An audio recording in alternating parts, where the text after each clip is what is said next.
Hi. Um, I have a long list of people to thank, and I'll try not to get too carried away, but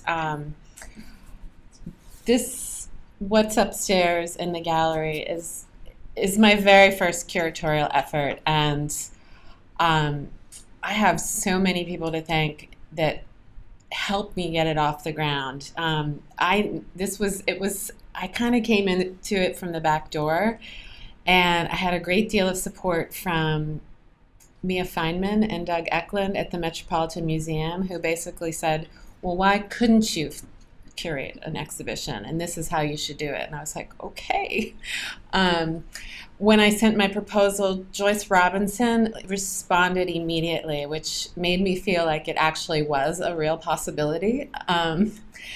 Dana, who's been super supportive through this entire process, Sandy Steltz at the library, who introduced me to the Hennish collection, which was actually the sort of how I got here in the first place. So thanks so much to all of you. I also want to thank Lee Marks and John DePrez, who I borrowed heavily from their collection for this exhibition. I met them, and they've just been so generous with their collection, with their time, their support, and it was wonderful to find her and sort of have an ongoing conversation about this material and how we could bring it into the world. So many of these people aren't here, but I'm sending out my love waves to them. This is actually a more recent acquisition of mine, and I thought I would just kind of put it up there.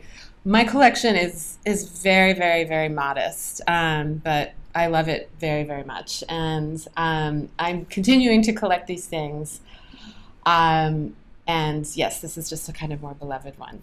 So it's actually sort of hard. I was struggling a little bit to kind of figure out how to tell a kind of coherent narrative about what I do as an artist and how it led me to curating this show, and to how it brought me to writing a book about that came out of an autobiographical experience, but also and how the show came out of it. So be patient with me, because I'm trying to figure this out as I go along. So what I thought I'd do is just start right in the middle and just kind of see that where that would take me. This is a photograph from a series called Complementary, and this is from like the early 2000s. And this project, I was going to hotels in different cities, and I would get permission to photograph in the rooms just after the guests had checked out and before they were cleaned up. And in some ways, this was a project where I, like, for the first time kind of said, like, oh, I'm doing a documentary project, but not documentary really in the sense of like a kind of set of associations we have around it. I felt like I was going to these places and just like collecting these images and collecting these rooms. So I would go into these rooms. I didn't sneak in. I would get permission from the places, and the deal was, I was like, I'm just going to go in. I'm not going to touch anything. I'm going to photograph it basically the way it is. I'm not going to sort of intervene in any way, except maybe to turn on a light. And they were like, okay. And basically what I would work out is that as long as there was no logo that identified the hotel, they were okay with it. And in one case, I ended up photographing at a chain of hotel, or like a boutique chain, and they collected the photographs, which is kind of funny. So this one is from Los Angeles, and this one I think I did sneak into this hotel, but it's a whole different world out in LA. And this is my hotel at the Nittany Lion Inn, so I thought I would just kind of throw that in. This is where we're staying tonight, and that's my daughter's suitcase. So I'll go back and talk a little bit about why or how I became an artist, what my sort of initial sort of loves and investments and sort of direction was. So I always identify as a photographer, but I do a lot of different things. I make photographs. I love making photographs. I make films and videos. I write. I curate now. I work in digital media, and it's really, for me, it always comes out of like a set of ideas or a kind of, usually like a kind of historical interest, and I kind of am led to a way of working based on that content. So as a student, and I'll preface this by saying, like, I never set foot in an art museum until I was a college student. This was not sort of part of my growing up, and it's like when I went to college, I was just like, oh my God, like, what is an art museum? Like, I had this roommate. Here, I'll tell a kind of dishy story. I had this terrible roommate, my first roommate, and we were talking about what classes we were going to take. And she goes, I'm going to take art history. And I said, what's that? Like, I had no idea what she was talking about. So to me, it was like this, like, kind of incredible, like, wow, they make things and they're talking about their experience of the world, or their sort of their perceptions or values of all of these things. So really, like, kind of my first love as a student and sort of as a nascent artist was looking at feminist film, feminist practice, very early postmodern practice. This is a still from Jean Dielman, a film by Chantal Akerman, which has been a very important film to me. This is a still from Martha Rossler's Semiotics of the Kitchen. She was actually my teacher in grad school. Cindy Sherman, this is kind of very early Untitled film still. And Francesca Woodman, who dates from the 70s, kind of young, very sort of precocious photographer.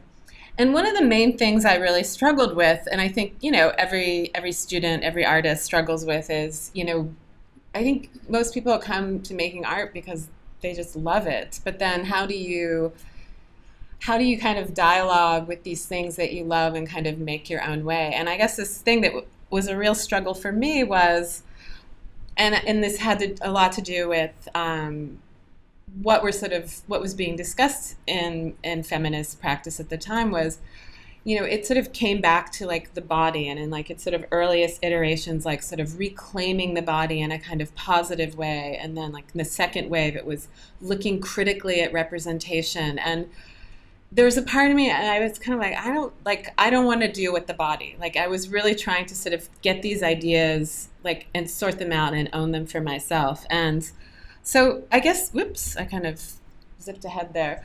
So the question I really set out for myself as a young artist is what would a feminist practice look like if there were no female bodies? How could we sort of talk about an experience of women? How can we look like critically at a kind of social experience of women? How can we look critically at representation without actually looking at women?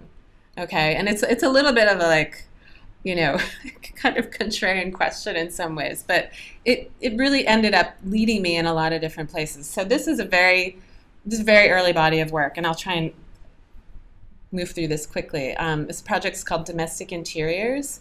This dates back to like 96, and these are photographs of dollhouses. By and large, these were all photographed, like all of these dollhouses, and some of them are miniature rooms, or in museums. But in some cases, it was, I would meet with collectors and sort of photograph their things. And so when I was looking at them, I was really looking at them from the perspective of, here's this space, here's a kind of form of working that is, making miniatures isn't exclusively the work of women, but it is one which is identified with women.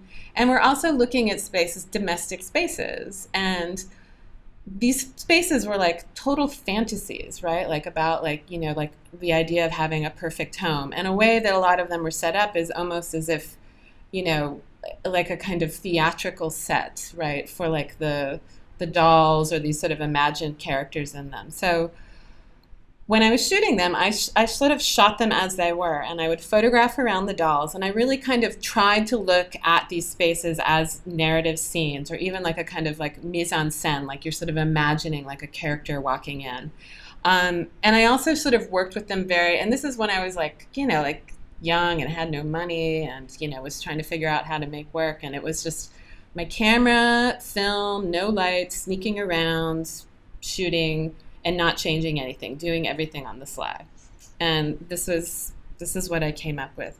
These are all very tiny prints. So this is actually a miniature room, and there's a kind of this Eiffel Tower painted in the background. So that's kind of like my Madame Bovary one. Yeah, it might be a little hard to see, but there's sort of this tiny little purse on the couch. And that led to a project that was actually about period rooms and historic homes. And for me, these were sort of like the same ideas, but sort of writ large, right?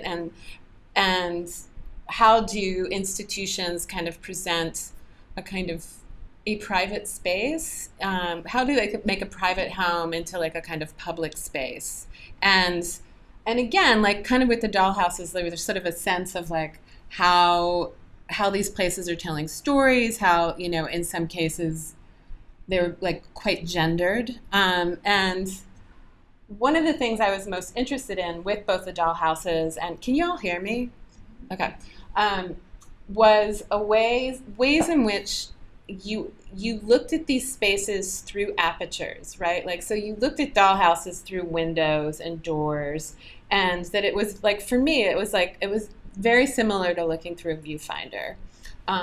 In the case of the historic homes, it wasn't so much because the miniaturization, right, which is like totally about photography, but the ways in which like they would put up like a kind of plexiglass sheet, or they would rope it off, and so there was a way in which they were kind of also working very self-consciously with a kind of rectilinear framing of this space. And they just seemed to me like, I just would look at them and I was like, oh, it looks like a photograph. So this piece is called The Monuments of Paris. This is from the Telfair Museum in Savannah, Georgia.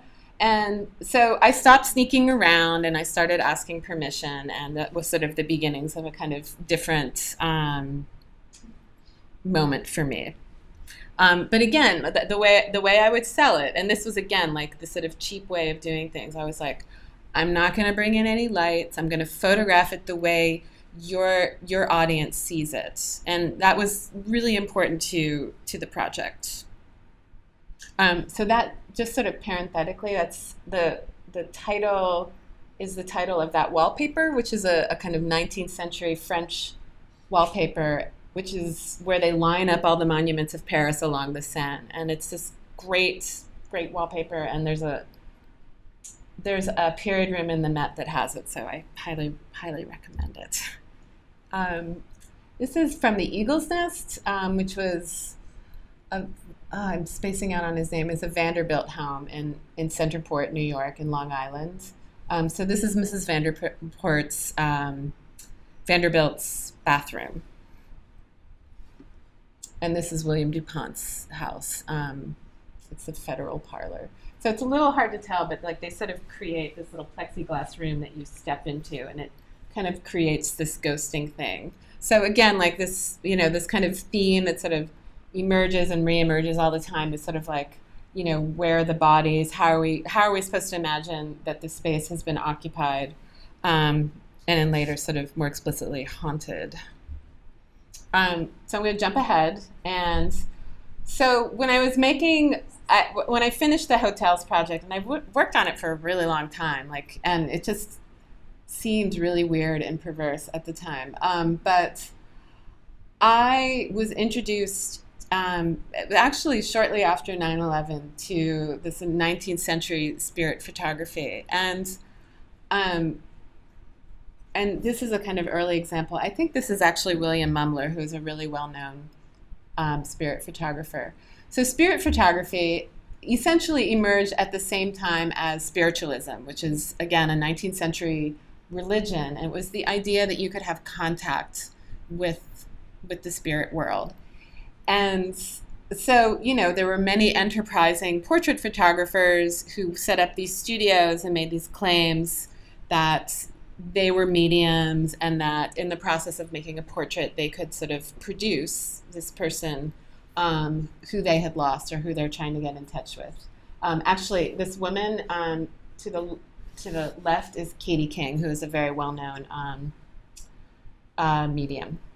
And so I saw these photographs, and I actually, and it's funny, like a lot of my experience of making work is like I sort of have contact with a story or an image, and there's kind of like this moment where I'm so moved by these things, but I can't, like I feel like almost like making the work is a process of trying to kind of figure out why this was so moving to me. And so I looked at these things and I'm kind of, haha, I know how that was made, right? I'm a smart 21st century photographer. But like, I was still like, God, these, like, to me, there was something so moving about the fact that somebody would look at these and they believed them, right? And so, like, again, so I was just kind of really very, just very moved by them. These are by Ada Dean, who is an amazing spirit photographer. But of course, they're all fake, right? They're just, a sort of trick in the dark room. And, the claims, for the number of people who would claim that they were real, there were people who were actively worked to sort of debunk them. Oh, and this is like Mrs. Brown's ghost. This was like a picture I was obsessed with when I was a kid. Like, really obsessed with.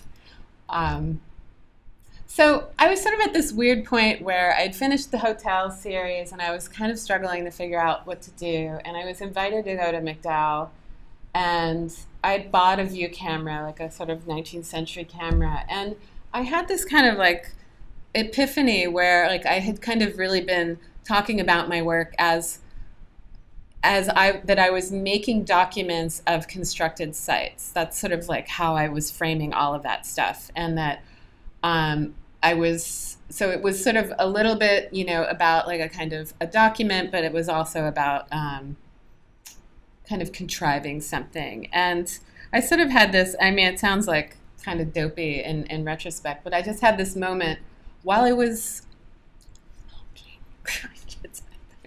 and I was like, oh, I could make a photograph. Like, I could stage a photograph of a ghost. And like, I'd been doing research, like when I got to McDowell, there are all these ghost stories at McDowell.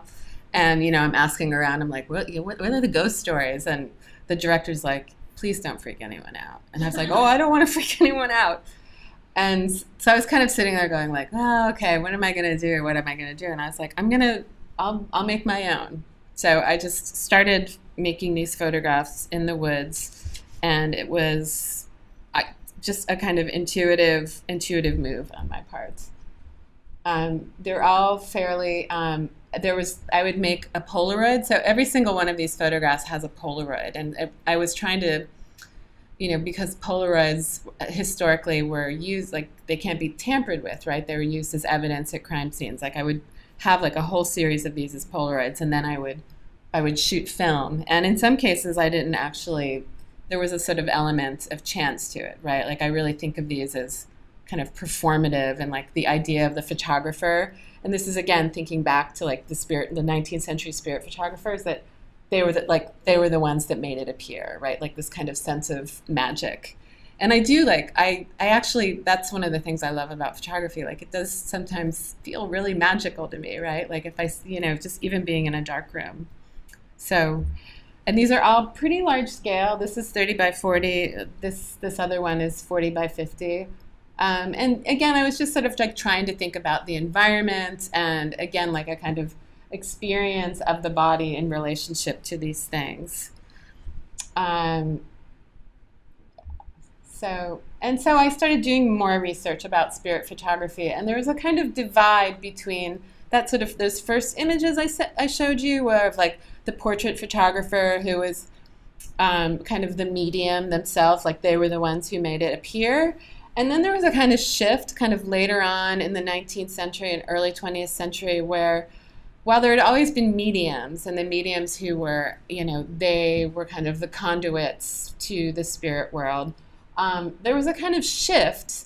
And I think a lot of it had to do with these spirit photographers being debunked and like there becoming a kind of broader cultural understanding of how photography worked. But there's a shift to like, we're going to photograph the mediums as they produce ectoplasm, right? So the photographer no longer had this kind of like spiritual power. It all sort of shifted in some ways to the medium. And of course, the mediums were often frequently frauds. Okay? So this is actually one of the first images I saw, and this is one of the first images where I was just like, what is going on here, right? The other thing I was really interested in was how these women were like incredibly like outrageous performers. Like they really were performers, and I was kind of looking at it from that perspective too. Most of these women typically came from kind of lower socioeconomic backgrounds, and this was kind of like a ticket out, right? So like there was a part of me that was really intrigued by these women who were like, this is how we're gonna make it, right? And the spiritualists were typically like upper middle class educated people. And so there's this kind of interesting kind of social thing going on. This is Ava C., she has a really fascinating history. But and then this guy on the left his name is Shrank Notzing, and he did all of these tests and seances with her. So it's interesting because it's this thing here, that's the ectoplasm. But she's got some electrical energy going on too.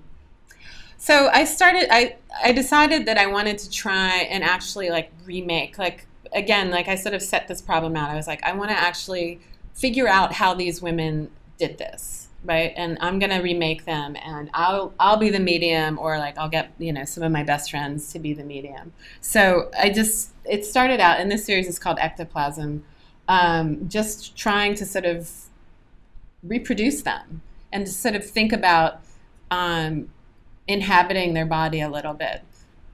So that's the sort of quote of this. And that's me with some ectoplasm pooling in my lap.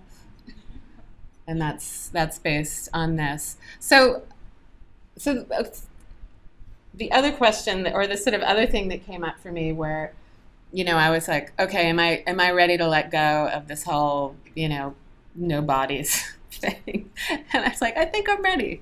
And I'm going to try and do it with my body and see. We'll see how that goes. So the other thing I was really interested in these historical photographs was a kind of the way these women's bodies were being kind of visually interrogated, and a way that the way the ectoplasm presented often had something to do with childbirth or with nursing. Like you kind of constantly keep getting these images. And what's really fascinating, I could do a whole lecture about this, but what was really interesting is that oftentimes these women, especially Ava C., was photographed nude, but then they would like retouch out her nipples and all, and so there was a little bit like they wanted to look, but they didn't want it to be indecent. So there was this kind of very, there was just a lot of ambivalence in these images. But you do keep returning to like images about like, childbirth and nursing. That's Carolee Schneemann.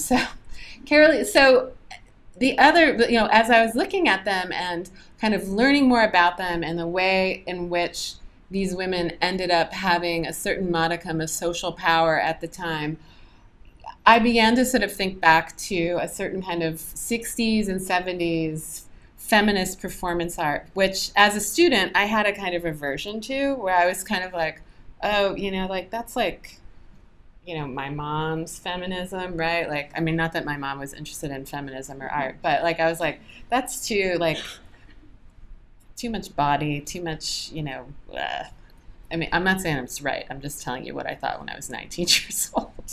And I was kind of like, wow, like these mediums are kind of, there's a lot of similarity. This sort of like, in this case, it's very ectoplasmic, but a kind of a kind of bearing of the body, a kind of scrutiny of the body, a kind of sense of endurance. Like a lot of these mediums would talk about the experience as being really physically grueling. So we started kind of incorporating some references to these women. That's Schrank Notzing, and that's sort of, I kind of skipped one there, but so it's a little hard to see, but there's these little ectoplasmic pieces on the breast, and this was sort of a quote of Hannah Wilke, who I actually did really love in college, but just trying to kind of bridge this gap and really think about those women as being performers. Those are two great students of mine from OU, and we kind of were trying to remake Yoko Ono's cuts. This one's called Automatic Writing. So I'm gonna fast forward because it seems appropriate here. I'm gonna go out of this and show you a pretty recent work, and I'm just gonna show a tiny clip. That's kind of funny. It's called Channeling. I produced this a year ago, and I'm just going to play it, and then I'll kind of tell you a little bit about it afterwards. Why wouldn't you go? Maybe I have to. Sorry, it's kind of. Why?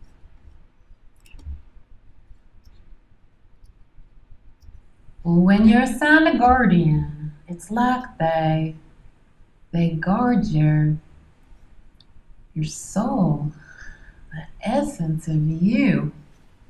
So they're always with the same person over and over, unless that person decides not to go on anymore. And then they release that person back to its origin. But he has been with you before you were born, after you were born, during your life, all your lives, over and over and over. Does he talk? Do the spirits talk? Sometimes you say they're saying this, and then sometimes you say they're making you feel this. Right, it's both. They talk to me, and then they just put the feeling inside my body. Okay. Like, because I'm more of an emotional person, so I can probably communicate better emotionally. So that's probably why they do that. Because when they say words and stuff like that, when they speak to me normal, like a human would, it's kind of hard, difficult to hear them. But when they put emotions in, I know exactly what they mean. It's like instant understanding. That's how it feels to me. So like if they would say words, if they would say one word, and if they'd say a certain word, they include the whole meaning behind the word, the history behind the word. Okay. So it's almost like thought and emotion together. Do you know what I mean? Okay. So like if they would say dog, I would see the whole history behind the dog if they want to show me that. So you sort of unpack it. Yes, so like when they say divorce, and it shows me his mind and what happened and how he feels. Does it sound like a person in the room? Or does it sound like a voice in your head? For me, it's both. Sometimes I get it directly in my head, and sometimes they're just right here, behind my left ear, or else they're, standing right here. They're telling me I've got to be careful about what I say.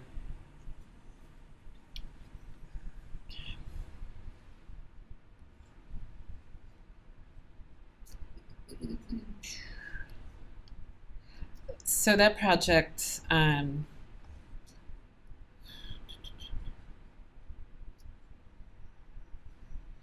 here, I'll go to this. I went to see a psychic who lives in near Athens, Ohio, and I went really specifically. I went twice. I wanted to hear her describe the experience of like listening to spirits. So I did kind of go, to see, and I asked. It starts with she's describing my spirit guide, and she kind of goes into a lot of detail about like a kind of visual and sort of physical experience that she's, a visual description of him, but also some like physical description about how she feels and understands it. And then after like two sessions with her, I sort of winnowed it down to this script, and I wanted to kind of perform her. So I like listened and rehearsed, and I got like a coach to help me with a West Virginia accent, and then I interviewed myself. So this is actually coming out of another project. This is almost, I want to say, like a kind of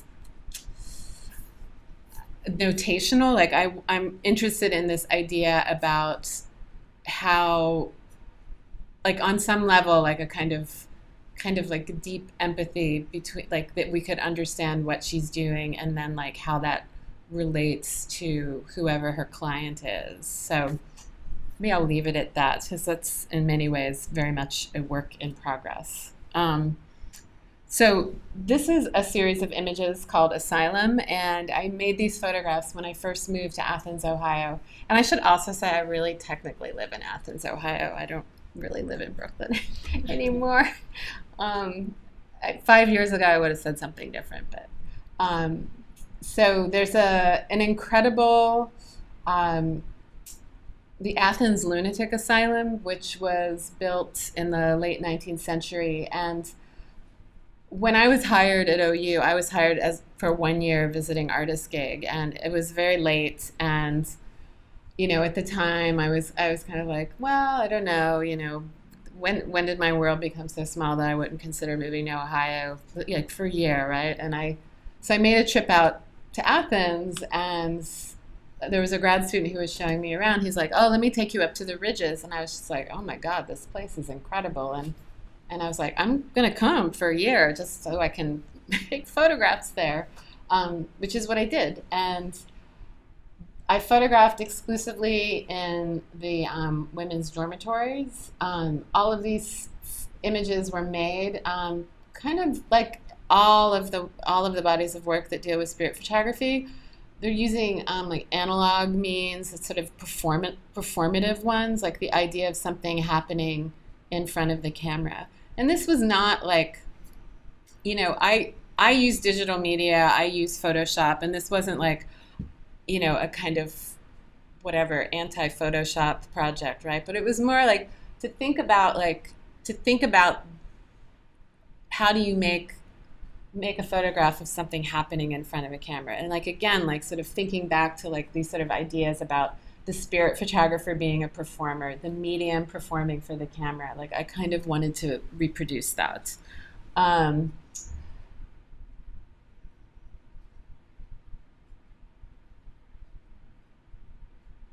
so again, like I actually, I sort of think of these as figures in some ways, but I also think of them as, in some ways, like a kind of hole in the photograph, right? Or like a hole in in the scene that we're seeing, and kind of trying to think a little bit about, again, like how when we look at photographs, and you want to believe them, right? Like people wanted to believe spirit photographs, people still want to believe photographs. It's kind of like why you get so worked up when you find out that something isn't what you expected it to be. And so I guess I don't know how to put it better than like I kind of wanted to make holes in these photographs.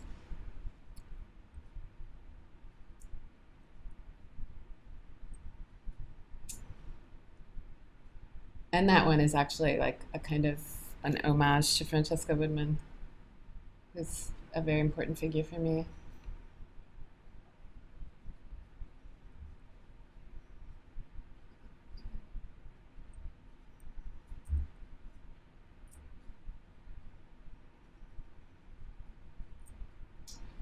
So this brings me to Eusebia Palladino, who is this woman here, a 19th century medium. She was Italian. Um, you know, she was orphaned. She was poor. When she was 13 years old, she began to sort of exhibit powers of physical mediumship, meaning that she could move objects, or that in her presence things would sort of appear and move. You can't really see her in this one. She's kind of blurred out, but during her seances, that there would be table raising, and she's this totally outrageous figure. She and this is kind of like just a sort of depiction, like she would sometimes, her chair would rise up and land on the table. She's very really outrageous. She was married, but she made her husband take her name. When she would come out of her trance at the end of a seance, she would like throw herself on the nearest man and start kissing them. Like she's just really, I mean, when you consider like the time, it was kind of incredible. And she did really this was sort of how she supported herself. So kind of the way it works. This is kind of a terrible image here, but there's a sort of idea of the seance cabinet, which was really just curtains, and the medium would kind of sort of basically be in there and just peek out a little bit. And usually there would be a table and everyone would be gathered around. And the idea was like creating this enclosed space where all the spiritual energy would pool and then things would happen, right? And so she would lift tables, arms would appear sort of around her, people would feel themselves being grabbed, musical instruments would play. Like it was very spectacular. And here's sort of another example of some research that was done on her. So this is from the New York Times in 1908, and so it might be hard to see, but it says, "All mediums trick," Madame Palladino says. And so what I was really interested in was, and we're talking like books and books and books and books of research on this woman, right? She was probably like the most photographed medium of the 19th and early 20th century. But for as often as she would do something that was kind of inexplicable, she was caught faking all the time. Like she would sort of dislodge her foot and kick the table and, do all kinds of, tricky things. And so when people would call her on it, she was like, what I do is hard. And, you come here for show and I'm going to just fake it sometimes, and then I'm happy, you're happy. It doesn't mean that I don't have this power. It just means I'm kind of getting this thing done for you. And I was kind of like, wow, that's a great way to deal with a critic, right? It's like, it doesn't mean like they're not mutually exclusive, right? That I have this power, but yeah, sure, sometimes I fake it. And so when she came to New York in 1908, like the New York Times built a seance cabinet in their offices. Like this was like front page news, like just to give you some historical context. And I was like, wow, this woman is incredible. And then I was like, wow, what she's talking about sounds exactly like photography. They're not mutually exclusive, right? It's like sometimes it's contrived and sometimes it isn't. And they both have something to tell us about the medium. And so in doing this, I originally thought I was going to actually do a documentary about her, but I ended up making this project called Electric Girls and the Invisible World. And in it was sort of a documentary about these girls who were all at the time 13 years old. It was a group of 5 girls. So there's Maria and Emma and Ryan Jocelyn on the left and Annie on the right. Um, and that's Annie. Um, and I was going to have them tell the story about Eusapia Palladino. So there was, I would say, about like 20% of it was scripted, and about 80% of it was improvised. And there was a lot of work that was actually pretty much like straight up documentary shooting of these girls. And these are all like, I live in a small town, right? So all these girls know each other, but they're not all necessarily friends. And they're definitely not all necessarily like, like the theater kids, right? Like it was just a kind of, when they came into it, I was like, this is what we're doing. And, we're gonna work on this together, and you guys are gonna do some of the writing, and we're gonna collaborate and improvise and all this stuff. And again, this is like a first time experience for me, but it was really great and it was really exciting, and I felt like it was this kind of incredible way to sort of think about this woman whose own powers emerged when she was 13 years old, and to think about how this woman is a kind of, I know it sounds sort of a little crazy, but like a kind of mother figure in some ways. So I'm gonna show you a clip, like a very short clip from it. The film's half an hour. Okay, where am I? Here. Did I close it up?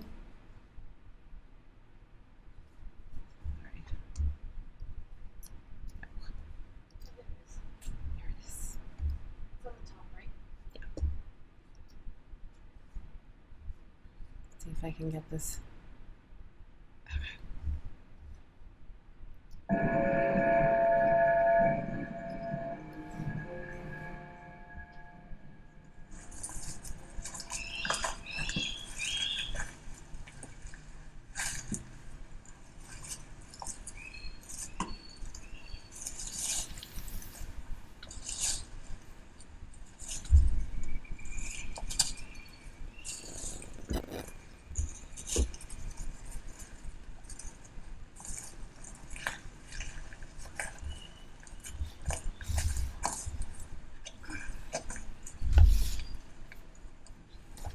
The invisible world is the world that we have created. But in many ways, it was created before us. The idea, the very thought of a world where our wishes became reality, was set before us by Eusapia, who is essentially our mother. We descended into a world of beauty and light, where anything could happen using only our minds and our power. Eusapia was there to greet us. Her most beautiful feature, her raven black hair. She told us stories of her life, including the creation of the invisible world, though she wasn't quite sure how she had created it.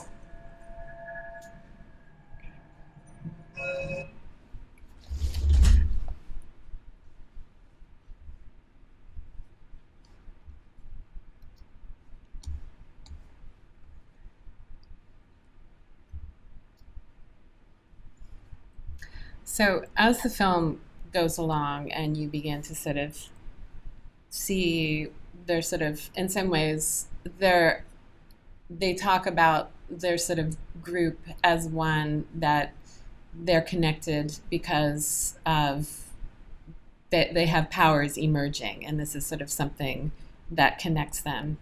At the same time, it's a pretty, I was interested in a kind of depicting their friendship in a pretty dimensional way. Like I said, they knew each other, but they didn't all like each other, and it was often quite intense. And that's something that actually sort of that you see a lot of in the film. So as the film goes on, they sort of develop these powers, and they're sort of talking about Eusapia, and it's sort of, I don't want to give it away. You can watch it on Vimeo, but they all produce a fairly miraculous act at the end.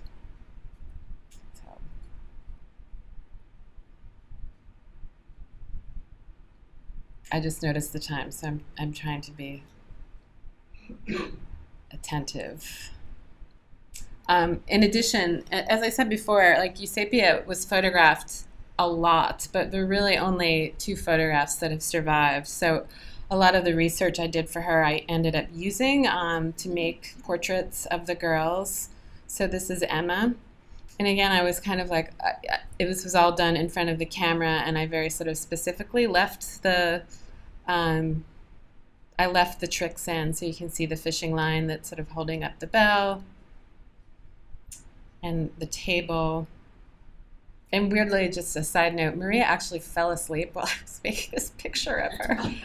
Like, they were growing so much, like they're always really sleepy. So, and then this one of Ryan, and Ryan was actually one of the girls who I felt particularly close to.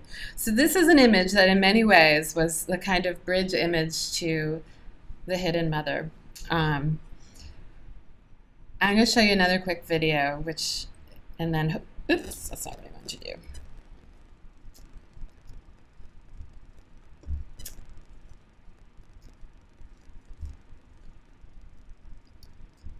I'm skipping ahead again in time.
So that was a video that I made when I had already become a mother.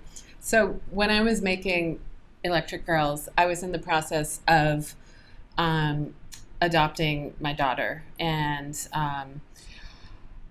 so I was thinking very much about a kind of not only the relationship of like Eusapia Palladino as this kind of imaginary mother, as a kind of figure of power for these girls, but I was thinking very much about my own relationship to these girls and ways in which I was, in some sense, like rehearsing to be a mother in some ways, obviously not a perfect analogy there.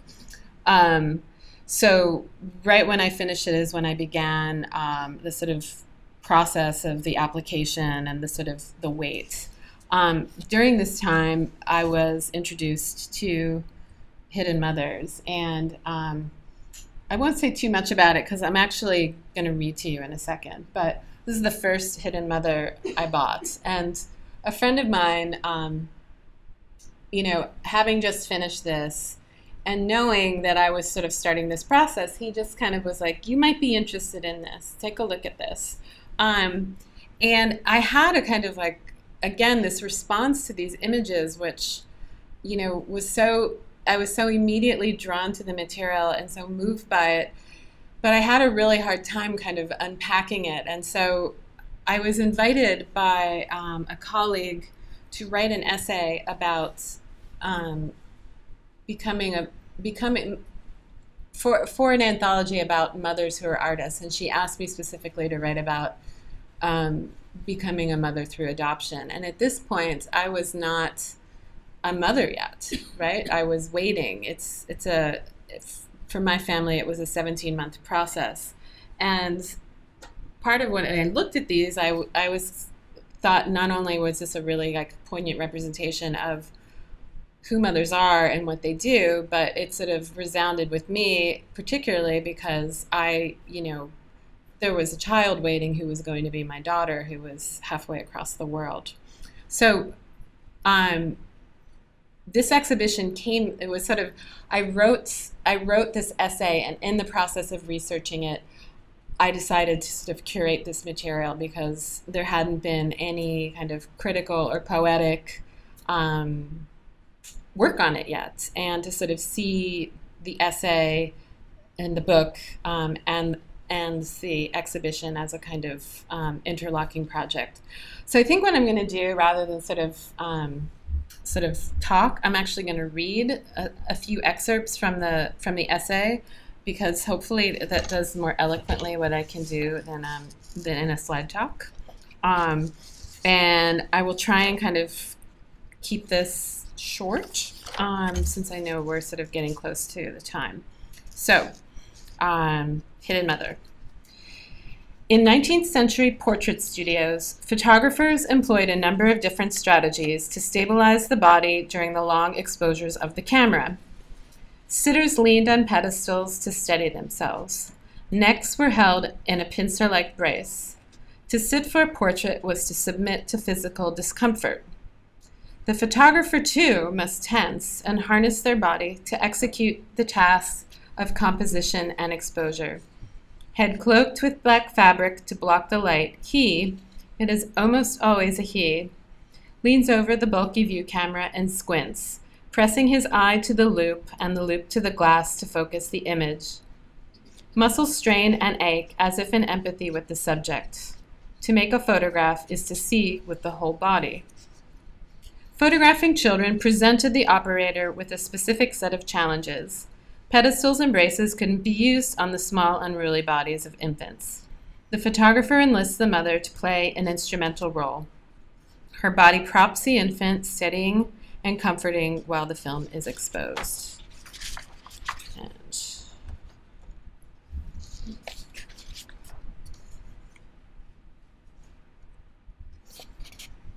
The mother waits in the wings or acts as proscenium. The folds of her skirt envelop the child, a body issuing from another body. Suspense builds around her disavowal. Her veiling is central to the drama.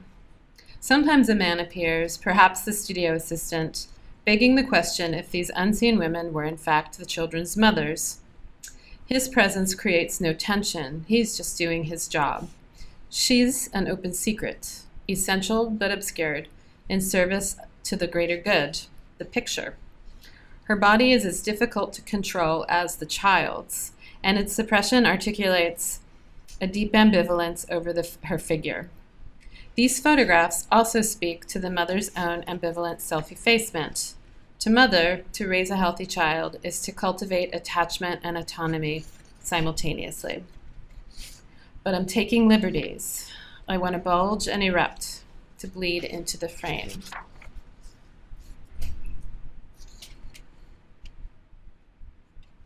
The first photograph I receive of my daughter Gaudice is nothing more than a mugshot. Its purpose to duly record her entry into institutional care. The harsh light of the flash marks her official identity as an orphan. Certain facts stated. She doesn't look into the camera. Under my gaze, the photograph shrugs off these moorings. I think I detect a little smile on her stunned face. It's the only picture I have, and I'm greedy for more. I station the image on my computer's desktop and my cell phone. I make multiple prints of it, as if willing the subject into a physical presence. The tiny digital file yields a smear of pixels at 4 by 6 inches. She is even lighter than paper, her skin the surface of the print. After I received this first image, I would wait another 7 months before bringing her home, and this time would be measured in photographs. They instructed me, she is growing, she is healthy, but my desire animated them, seizing and elaborating upon the details of her. They reassured me of her presence in the world and reminded me of our separation. Like a hidden mother, I was bound to and exiled from my daughter. I'm going to skip that part. I'm worried about time. Yep. My friend Bernie introduces me to the Hidden Mother. He thinks its peculiar mix of macabre wit and poignancy will appeal to my sensibilities. The photographs are funny, mother jokes waiting to happen. I become obsessed with these mothers, trolling eBay and thrift stores, and start to build my own collection. I begin to think of the photographs as orphans, and am moved by their fate as material culture. Outtakes relegated to the dustbin of the studio, portraits once treasured, now displaced. I find my hidden mothers stripped of the frames and mats that once concealed them. Often the mats have created a protective barrier from the bleaching effects of light. The children have faded, but the mothers remain in shadow. Skip that.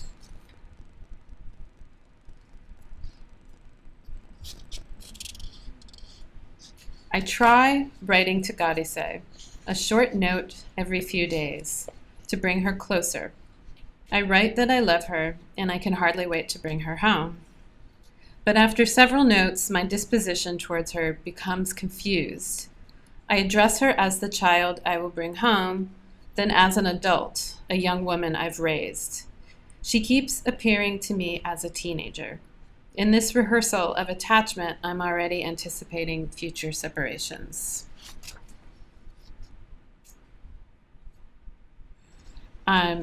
There's a kind of long digression here about Camera Lucida, like Roland Barthes' Camera Lucida, and I'm actually just going to read a short quote from it.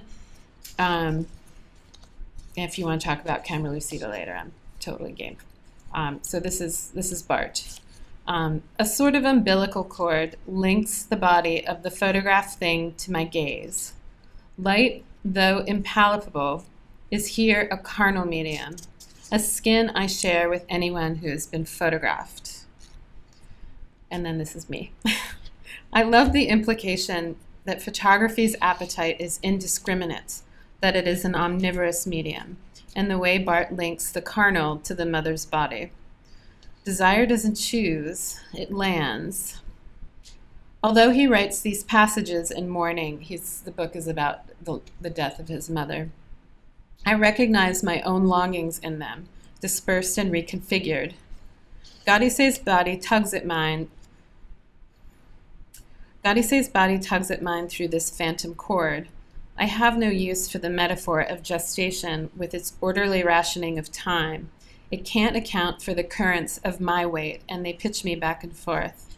I have no memories yet, but the photographs make me feel as if I do, and they wobble under the weight of my fantasies. Other women, other mothers, possess intimate knowledge of my daughter.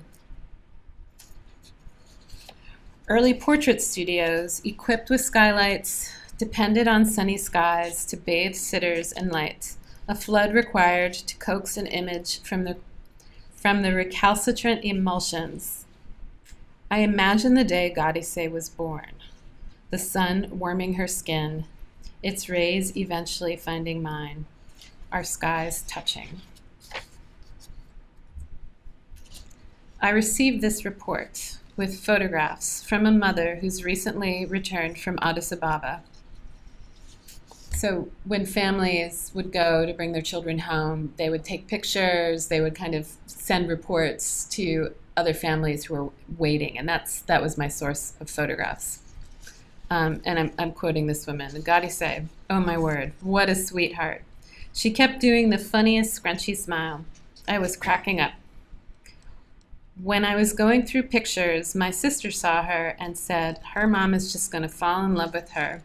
I can guarantee that. She's stunning. The images show her plump and boisterous, flirting with the woman who's taking her picture. I can see her new baby teeth through her big smile. She's got a little pot belly and her arms are filling out. She makes the scrunchy smile, a skeptical and playful look, an expression I recognize as one of my own. She's changed dramatically in 2 months, and she doesn't look sick. I sob with relief and happiness. I see a thinker, a comedian, a radiant and fierce girl.